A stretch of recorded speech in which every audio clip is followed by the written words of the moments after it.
স্বপ্নের আলপনায় তোমাদের সবাইকে জানাই স্বাগত। আজকের গল্প অভিশপ্ত হিরে, নবম পর্ব। আর একদিনের ঘটনা। হাঁটতে হাঁটতে পাঁচ বন্ধু ক্ষুধায় তৃষ্ণায় কাতর হয়ে পড়েছিল। সহসা একটা সিংহ তাদের পথ রোধ করে দাঁড়ালো। আফ্রিকার সিংহ যে কি ভয়ঙ্কর তা বলবার অপেক্ষা রাখে না, যেন সাক্ষাৎ যমদূত। পাঁচ বন্ধুকে দেখে সে পিছনের দু পা ভেঙে লাফ দেবার ভঙ্গিতে মাটিতে লেজ আঁচড়াতে আঁচড়াতে মুখ দিয়ে গড়গড় শব্দ করতে লাগলো। পাঁচ বন্ধু স্তানুর মতো দাঁড়িয়ে আছে। একজনকে সিংহের শিকার হতে হবে, সে বিষয়ে সন্দেহ নেই। সিংহ তাদের লক্ষ্য করে শূন্যে লাফ দিল, আর সেই মুহূর্তে সুপ্রিয়র হাতের বন্দুক গর্জে উঠল। অব্যর্থ নিশানা। পশুরাজ সুপ্রিয়র পায়ের কাছে লুটিয়ে পড়ল আর উঠল না। সুপ্রিয়র মনোবলে পাঁচ বন্ধুর একজন নিশ্চিত মৃত্যুর হাত থেকে রক্ষা পেল। আগে বলা হয়নি, এই 5 বছরে সুপ্রিয় একজন দক্ষ শিকারী হয়ে উঠেছিল। এইভাবে তারা বহু বাধা বিঘ্ন ও প্রতিকূল অবস্থার মধ্যে দিয়ে একটা গভীর অরণ্যে অতিক্রম করে ফাঁকা জায়গায় এসে পৌঁছালো। দূরে একটা পাহাড়, তার কোলে বেশ কিছু কুঁড়ে ঘরের মতো দেখা যাচ্ছে। পাঁচ বন্ধুর মনে আশার সঞ্চার হলো। তারা কুঁড়ে ঘরগুলো লক্ষ্য করে হাঁটতে লাগলো। যতই তারা অগ্রসর হয়, দূরত্ব যেন আর কমে না। প্রায় 2 ঘন্টা এইভাবে চলবার পর তারা কুঁড়ে ঘরগুলোর নিকটবর্তী হলো। কিন্তু কি আশ্চর্য, কোনো জনমানুষের চিহ্ন দেখা যাচ্ছে না। তবে কি এইগুলো পরিত্যক্ত কুঠির? আরও কিছু অগ্রসর হতেই এক অদ্ভুত ঘটনা ঘটল। হঠাৎ যেন মাটি ফুঁড়ে জনকুড়ি জংলি চারধার থেকে তাদের ঘিরে ধরল। তাদের পরনে পাতার আঁশ থেকে তৈরি এক প্রকার লেংটি, মুখে রং বেরঙের উল্কি, হাতে বর্ষা ও তীরধনুক। পাঁচ বন্ধু প্রমাদ গুনিল, শেষ পর্যন্ত কি গল্পে পড়া অসভ্য নরখাদকদের হাতে বেঘোরে প্রাণ হারাতে হবে?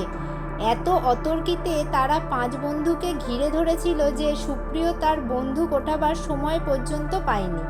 জঙ্গলিরা ইঙ্গিতে বন্ধুদের তাদের অনুসরণ করার নির্দেশ দিল। ভাগ্যের হাতে নিজেদের সঁপে পাঁচ বন্ধু তাদের অনুসরণ করল। কুটিরগুলো এতক্ষণে স্পষ্ট তাদের চোখে পড়ছে। বড় বড় চতুষ্কোণ পাথরের দেওয়ালে শ্রীশৈল গাছের পাতায় ছাওয়া চালা। পাতাগুলি বর্ষার মতো লম্বা। একটা কুটির অপেক্ষাকৃত উঁচু করে নির্মিত। ওই কুটিরের সম্মুখে এসে জঙ্গলিরা থামল। কুটিরের ভিতর থেকে বেরিয়ে আসলো একজন বৃদ্ধ। তারও সাজসজ্জা জঙ্গলিদের ন্যায়, শুধু মাথায় সাদা পালকের একটা মুকুট। বৃদ্ধ বাইরে আসতেই সকলে তাকে সসম্ভ্রান্ত অভিবাদন করল। তারপর একজন অগ্রসর হয়ে আঙুলের নির্দেশে বন্ধুদের দেখিয়ে নিজেদের ভাষায় কি যেন বলতে লাগলো। বৃদ্ধই যে জঙ্গলিদের দলপতি বা রাজা তা বুঝতে তাদের কষ্ট হলো না। বৃদ্ধ মনোযোগ সহকারে সব কিছু শোনার পর তীক্ষ্ণ দৃষ্টিতে তাদের 5 জনকে লক্ষ্য করল। তারপর ভাঙা ভাঙা ইংরাজিতে প্রশ্ন করল তারা কোথা থেকে এসেছে। বৃদ্ধ ইংরাজি জানে দেখে তাদের মনে কিঞ্চিত আশার সঞ্চয় হলো। সুপ্রিয়ই প্রশ্নের জবাব দিল, কিন্তু ভারতবর্ষ বলতে বৃদ্ধ কিছু বুঝতে পারল বলে মনে হলো না। এবার সে প্রশ্ন করল কিসের আশায় তারা এই দুর্গম অঞ্চলে এসেছে। সুপ্রিয় স্পষ্ট জবাব দিল, বলল যে তারা 5 বন্ধু দেশের দারিদ্রতার চাপে জর্জরিত হয়ে ভাগ্যের অন্বেষণে বের হয়েছে। নানান দেশে ঘুরে কিছুদিন হলো তারা আফ্রিকায় পদার্পণ করেছে। পথ হারিয়ে তারা এই গভীর অরণ্যে প্রবেশ করেছিল এবং ঈশ্বরের কৃপায় অক্ষত দেহেই সেই দিনই অরণ্য অতিক্রম করেছে। তার এই স্পষ্ট উক্তি শুনে বৃদ্ধের মুখের কঠিন রেখা সামান্য কোমল হলো। ঠিক সেই মুহূর্তেই দূর থেকে গড়গড় করে ঢাকের শব্দ আসলো, যেন অনেক ঢাক একসঙ্গে বাজছে। সঙ্গে সঙ্গে উপস্থিত সকলের মধ্যে একটা ঘোর চাঞ্চল্য দেখা দিল। উত্তেজিত কণ্ঠে তারা যেন কী সব বলাবলি করতে লাগলো। বৃদ্ধের মুখে ফুটে উঠল একটা বিপদের ছায়া। সে তার অনুচরদের কী সব যেন নির্দেশ দিতে লাগলো। সুপ্রিয় বৃদ্ধকে ঢাকের শব্দের সঙ্গে উপস্থিত সকলের এই চাঞ্চল্যের কারণ জিজ্ঞেস করল। বৃদ্ধ ভাঙা ভাঙা ইংরাজিতে যা বলল তার অর্থ হলো, ঢাক বাজছে দূরবর্তী এক উপজাতি দলের, ওরা আমাদের শত্রু, আর ঢাকের শব্দের অর্থ যুদ্ধ আসন্ন। সুপ্রিয়র চোখ দুটি যেন একটা রোমাঞ্চকর গন্ধে জ্বলে উঠল। সে বলল, তারা 5 বন্ধু বৃদ্ধের আশ্রিত এবং যুদ্ধে তারাও অংশগ্রহণ করতে ইচ্ছুক। বৃদ্ধ সানন্দে তার প্রস্তাবে সম্মতি দিল। সুপ্রিয় তখন বৃদ্ধের নিকটে গিয়ে মৃদু কণ্ঠে কী সব বলতে লাগলো। দেখতে দেখতে বৃদ্ধের চোখ মুখ উজ্জ্বল হয়ে উঠল। সে সুপ্রিয়কে বুকে চেপে ধরে 2 দণ্ডে চুম্বন করল। তারপর বৃদ্ধ দুর্ভেদ্য ভাষায় উপস্থিত সকলকে কিছু বলতেই দেখা গেল জঙ্গলিরা সুপ্রিয়র দিকে শ্রদ্ধা ভরে তাকাচ্ছে। পরক্ষণেই তারা হাঁটু গেড়ে বিড়বিড় করে কী সব বলল। সুপ্রিয়র সপ্রশ্ন দৃষ্টির উত্তরে বৃদ্ধ হাসি মুখে বলল যে তার দলের লোকেরা সুপ্রিয়কে ওই যুদ্ধে তাদের নেতা বলে স্বীকার করে নিয়েছে। সন্ধ্যা হয়ে আসছিল। সুপ্রিয়র পরামর্শ মতো সকলেই আহারাদি সেরে নিল। বৃদ্ধের মুখে সুপ্রিয় শুনেছিল, আক্রমণ সাধারণত ভোর রাত্রের দিকেই হয়ে থাকে। সুপ্রিয় যোদ্ধাদের ঘুমিয়ে নিতে বলল। শুধু কয়েকজন পালা করে রাত্রি জেগে পাহারা দেবে। মাঝরাত্রে সুপ্রিয় সকলকে জাগিয়ে দিল। কুটিরগুলির চারপাশে বড় বড় গাছ।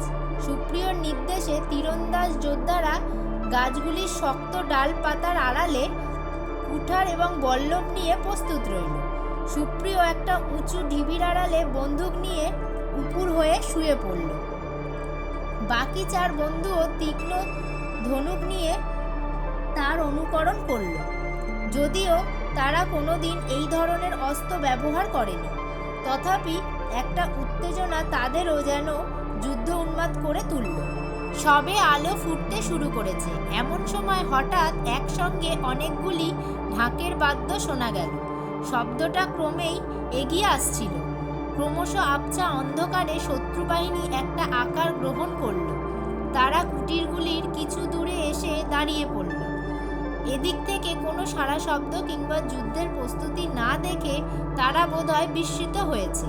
কিছুক্ষণ তারা নিজেদের মধ্যে পরামর্শ করল, তারপর মুখে বিচিত্র শব্দ করতে করতে ছুটে আসতে লাগলো।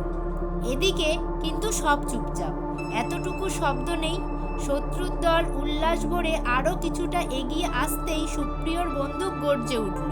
সুপ্রিয়র বন্দুকের শব্দের জন্যই সকলে এতক্ষণ অপেক্ষা করছিল। গুলির শব্দ মেলাতে না মেলাতেই চারিদিকে গাছের উপর থেকে ঝাঁকে ঝাঁকে তীর এসে শত্রুদের বিদ্ধ করতে লাগলো। অদৃশ্য শত্রুর অতর্কিত এই প্রতি আক্রমণে আগন্তুক বাহিনী হতবুদ্ধির ন্যায় থমকে দাঁড়ালো। ইতিমধ্যে তাদের অনেকেই হত কিংবা আহত হয়ে ভূমিশয্যা গ্রহণ করেছে। আবার ঝাঁকে ঝাঁকে তীর ছুটল। সেই সঙ্গে সুপ্রিয়র বন্দুকের গুলিতে আরও কিছু শত্রু ভূপতিত হলো। শত্রুবাহিনী এই প্রচ্ছন্ন আক্রমণের মুখে ছত্রভঙ্গ হয়ে পড়তেই সুপ্রিয়র নির্দেশ মতো গাছের আড়াল থেকে যোদ্ধারা বিকট চিৎকার করতে করতে প্রতি আক্রমণ করল। সম্পূর্ণ পরাহত শত্রুবাহিনী কোনো মতে প্রাণ নিয়ে পলায়ন করল, কিন্তু তাদের প্রভূত ক্ষতি স্বীকার করতে হলো। শুরু হলো জয়ের উল্লাস। সুপ্রিয়কে কাঁধে করে জঙ্গলিদের সে কি নৃত্য ও আনন্দোচ্ছ্বাস! সুপ্রিয়র সেই রণকৌশলে বাকি 4 বন্ধুর বুক সেদিন গর্বে ফুলে উঠেছিল। আজকের গল্পের অংশ তাহলে এই পর্যন্তই থাক। পরবর্তী অংশ শুনতে ও জানতে পারবে আমার পরের ভিডিওতে। আজকের এই অংশটা শুনতে তোমাদের কেমন লাগলো সেটা কমেন্টে জানাতে একদম ভুলবে না। আর যারা নতুন পরবর্তী অংশ শুনতে চাও বা দেখতে চাও তারা অবশ্যই আমার চ্যানেলটাকে সাবস্ক্রাইব করে রাখো, যাতে আমি পরের অংশ যখনই আপলোড করব সেগুলো খুব তাড়াতাড়ি তোমাদের কাছে পৌঁছে যায়। আজ তাহলে এই পর্যন্তই থাক। দেখা হচ্ছে পরের ভিডিওতে পরের অংশ নিয়ে। ততক্ষণ পর্যন্ত তোমরা সবাই ভালো থাকো এবং সুস্থ থাকো।